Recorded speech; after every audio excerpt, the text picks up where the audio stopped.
So chapter 6 is about premium calculation. So like I already mentioned, this is in fact truly a putting it together chapter, right? So we're going to combine the different toolings that we learned so far to value cash flows, life contingent cash flows, or cash flows that are guaranteed. And we're going to put all of that together here to calculate technical prices of insurance and annuity products. Yeah. So in this chapter, this is what we're going to learn.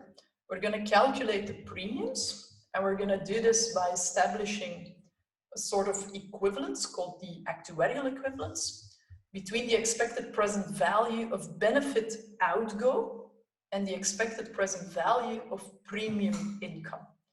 And that will allow us to write down an equation. And from this equation, we'll be able to solve the technical premium determined by actuarial equivalence that an actuary should charge in order to sell a particular insurance or annuity product, right? So when I'm talking here about benefit outgo, we're really talking about which cash flows do you promise to, cash flow streams do you promise to your policyholders? Do you promise them to pay out a certain insured amount in case that happens during a particular time period? Do you promise them annuity payments? That's the kind of benefits that we're looking at. So this term actuarial equivalence, that's going to be very important in this chapter. We will also be able, throughout the chapter, to step from the net to gross premiums by explicitly allowing for expenses. So that's something we didn't touch upon yet. But of course, the insurance company, when calculating the price of certain benefits, the insurance company will also take the expenses they need to make in order to assess events, in order to assess claims, in order to maintain administration and so on. They will also put a value on these expenses, and these expenses should also be covered by the price that you charge for this particular insurance product. And when we do that, we will refer to the premium as the gross premium. We're going to work with a random variable, and in this case, we're going to work with the future loss random variable. So this future loss random variable will express, as the name says, the future loss as a random variable from the perspective of the insurance company.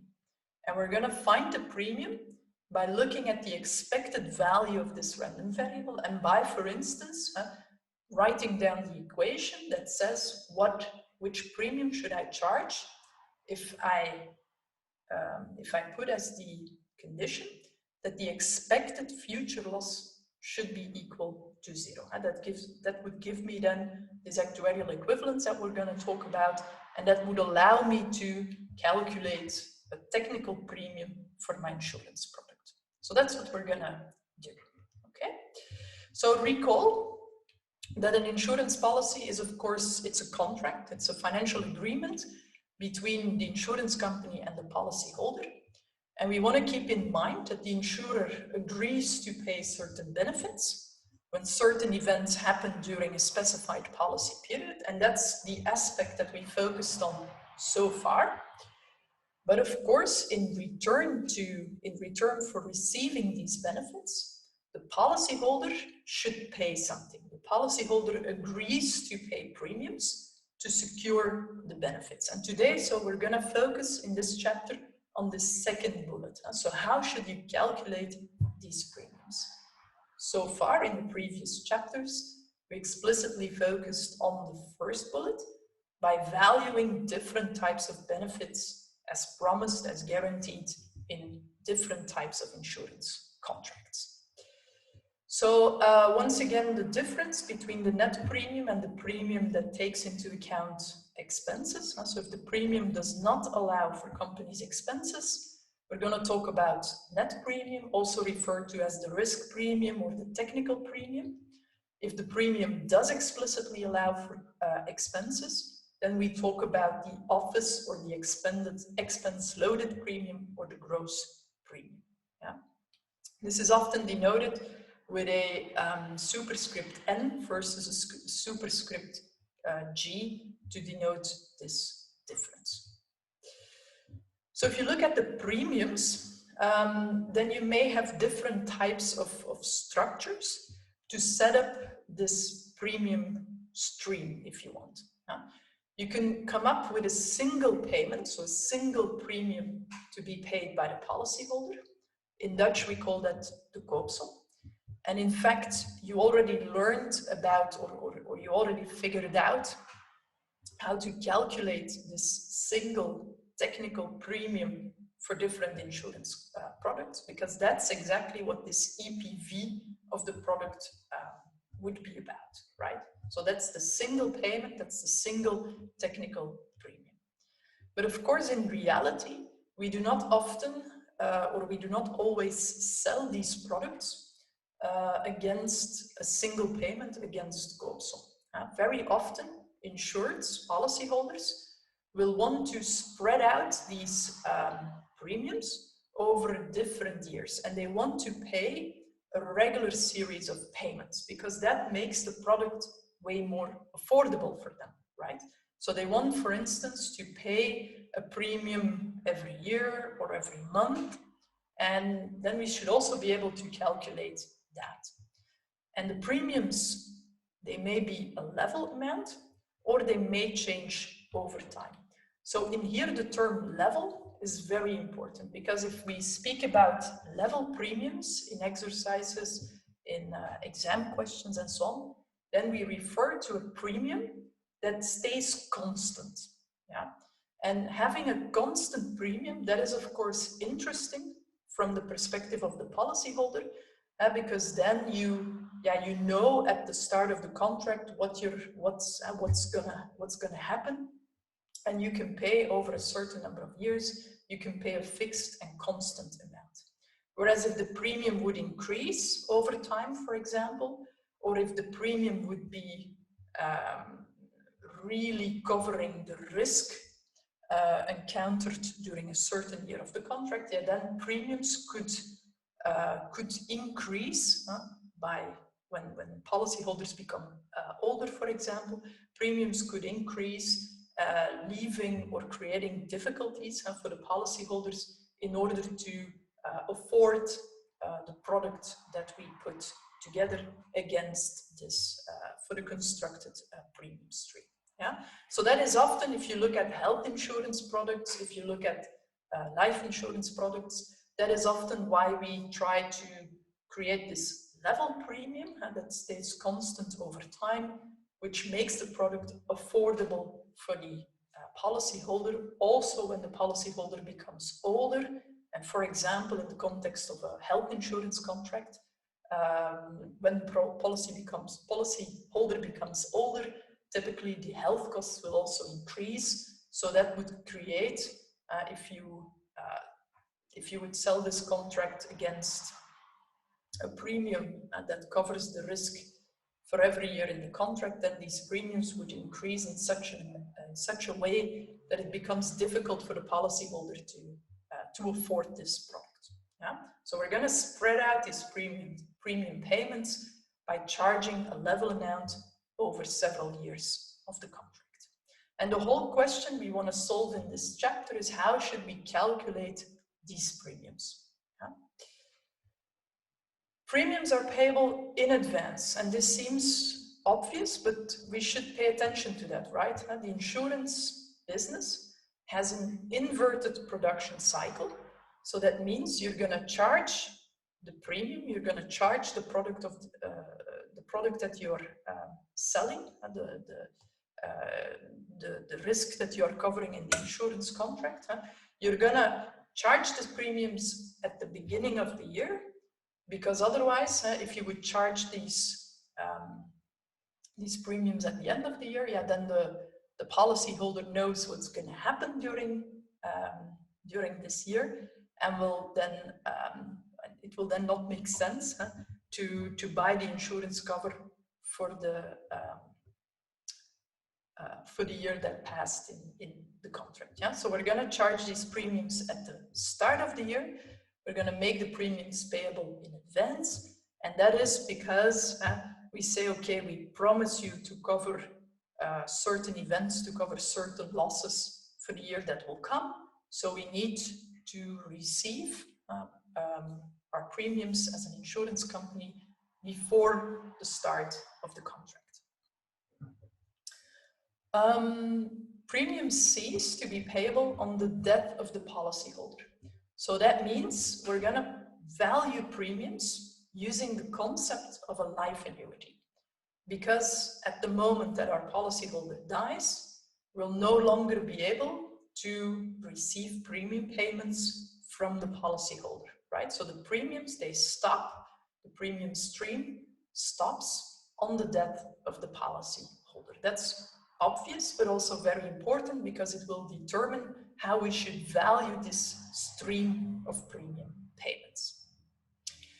What is the premium paying term for a policy? Well, it depends. This could be the maximum length of, what we refer to that is the maximum length of time for which the premiums are payable. This could be the same as the duration of the policy, but it could also be shorter, right? And you'll see that in various exercises that we're gonna explore different scenarios of this paying term for the premiums. So that being said, this gives us a couple of important characteristics of premiums. So keep in mind, we pay them at the start of the year. So we pay them in advance. The premium stream stops on the death of the policyholder. Premiums can be level or they can change over time. You can also buy a product against a single premium. And the premium may include expenses or not. So these are all different kinds of scenarios which are possible. Now, how are we gonna calculate these premiums? Well, in this chapter, we're gonna focus on two premium calculation principles. The first one is called this actuarial equivalence principle, and the second one is the portfolio percentile principle. So the equivalence principle, that's very simple. You're gonna put down an equation between the EPV of your premiums and the EPV of the benefits that you promise under the contract. And you can solve this equation then for the unknown premium. If you work with the portfolio percentile principle, then you're gonna look at the loss at the level of your portfolio, and you're gonna put a certain condition to this loss. For instance, with 95% probability, you want the loss to be smaller than a certain value, for instance. And this will also lead you to an equation from which you can then solve for the unknown premium, right? So these are two different ideas that will be developed in this chapter. Other ideas exist as well. We're not going to touch upon those, but you can continue, for example, by charging a specified profit criterion and looking into the condition that would impose on the premium to be charged. Okay, so let us end the first part of today's lecture with a visualization. So if we look at the cash flows for a traditional life insurance contract, then we can say, if we take the perspective of the insurance company, then what goes out from the insurance company to the policyholders are insurance and annuity benefits, right? And also these expenses that we need to pay as an insurance company, expenses to our brokers, expenses to other kinds of administration, to claim handlers and so on. That's also cash that flows from the insurance company to other external parties, right? If you look at the inflow, so the cash inflow from the point of view of the insurance company, these are the premiums. And now what we're gonna do is we're gonna look at the cash that goes out against the cash that comes in. And that's how we will put up a condition to calculate our premiums. Both flows are typically, but not always, but are typically life contingent. For instance, think again about these premiums. We mentioned clearly that the premium cash flow stream is life contingent because when our policyholder dies, the payment of premium stops, right? So we need to value these streams by taking the life contingency into account in the appropriate way. Okay, so how are we going to define the loss? We're going to define the loss as what goes out minus what comes in. And as such, we're going to take the viewpoint of our insurance company. Yeah. And I pictured that here with my superhero. So this is a picture that we've seen before. And when we encountered this picture for the first time, we've been only looking at, I think, the orange and the magenta arrows, right? We've got an insurance company, we've got a policyholder entering into an insurance contract, so a life contingent policy in this case, and this contract may promise the policyholder to pay certain death benefits to the beneficiaries of the contract in case the policyholder dies within a certain term. The contract may also promise to pay certain life annuity benefits to the policyholder during a specific term. And now we're also going to add a third arrow, and that's the one in green. And these are the premiums that the policyholder pays to the insurance company. So if I'm going to work with vector notation, then the three cash flow streams that I want to take into account from now on are the magenta stream, which is about the death benefits payable to the beneficiaries if my policyholder dies, right? They can be payable at the end of the year, can be payable at the moment of death, can be paid at the end of the month of death or whatever, right? But I denote them here with B0, B1, B2. B0 here indicates the death benefit that is payable if death occurs in the first year of the contract, so between time 0 and time 1. Then I've got the magenta cash flow stream, and these are my annuity benefits. So that's C0, and the life annuity payable in the first year of the contract, C1, the life annuity income payable in the second year of the contract, and so on and so forth. And now I add to this the stream of cash in green, indicated here with a P notation, P for premium. So P0 is the premium that I'm going to pay in the first year of the contract. P1 is what I'm going to pay in the second year of the contract, and so on and so forth. Yeah. And if I then look at the loss vector, that's then the difference between what goes out and what comes in, right? And that's the vector that I want to work with, the vector that I financially want to value. And that's what we're going to do after the break. And so focusing on the following two random variables. There is the net future loss random variable denoted with L0n. So L is for loss. 0 is because we put ourselves at time 0 when we're going to value these cash flow streams. And that's very important because in chapter 7, we're going to put ourselves beyond time 0 when we're going to value, when we're going to calculate policy values. But for premium calculations, you put yourself at time 0 and you look at the future loss. The net future loss is the difference between the present value of the benefits and the present value of the premiums, right?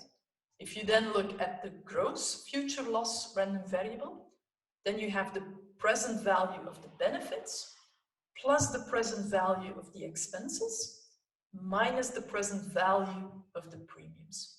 And now one important comment to make here is that if you look at the expenses, then you should write down the expenses here with a plus sign if you look at the future loss random variable. And this goes often wrong on exams, on midterms, in exercises, etc. The way, the sign that the expenses get in the actuarial equivalence, in the expressions that you're writing down, that's often a point of confusion for many students. And the way how you should picture it is, if I take expenses into account, then I want to charge a premium that is large enough to cover both the benefits and the expenses. So I should treat my benefits that I promise and my expenses that I need to cover, I should treat them with the same sign And that sign is the opposite of my premiums, right?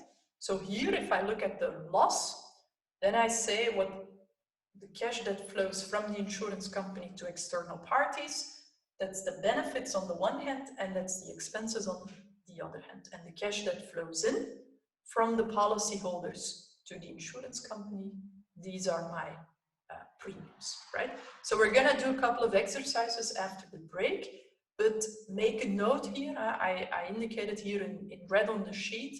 So look carefully at the sign, at the position of the expenses in the actuarial equivalence that we're going to write down, because that's often a point of confusion for students. So essentially, the formulas that you see on sheet number 10 here, these are important because they summarize the loss random variable evaluated at time 0 of the cash flow streams that we want to consider between the insurance company and its policyholders. So what we're going to do now is, what if we look at our future loss random variable, if we assume a certain survival model, if we make an assumption about the interest rates and about the expenses, then we can look at the distribution of our random variable L0, right? And having this distribution, we could calculate the quantities that we need from the distribution of this loss random variable. And that's what we're going to do. We're going to use this distribution to find a suitable premium for a given benefit, or if you want to put it like that, if you fix the premium, you can also calculate a suitable benefit for the given premium. It depends on which quantity you want to fix. If you fix the benefit, you can calculate from the distribution of the future loss random variable the corresponding premium. If you fix the premium, you can calculate which benefit you can offer for that given premium. We're going to do that by using a so-called premium principle.